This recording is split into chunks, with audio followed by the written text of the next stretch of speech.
ତଥାପି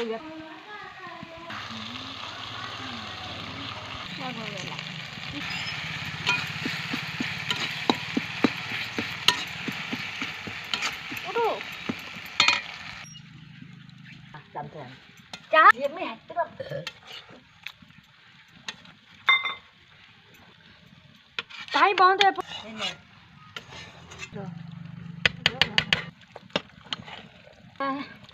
ଖୁମାଳୁ ଆଳୁ ପାଣି ସାରୁ ସାରୁ ମୁଣ୍ଡା ନାଉ ଫୁଲକୋବି ବନ୍ଧାକୋବି ଉଲକୋବି ବିମ୍ ଆଉ ପୋଇ ନାଡ଼ି ମଟର ଛୁଇଁ ସବୁ ପଡ଼ିକି ଗୋଟେ ରାକ୍ଷସ ଘାଣ୍ଟ ହେଉଛି। ମଞ୍ଜା ବୋଇତାଳୁ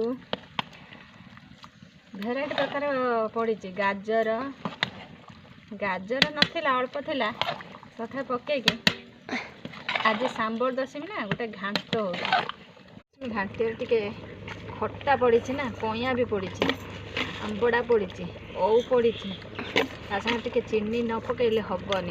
ଘାଣ୍ଟଟା ପୁରା ଝାକାସିଆ ହେବା ଦରକାର। ଝାକାସିଆ ହେବ।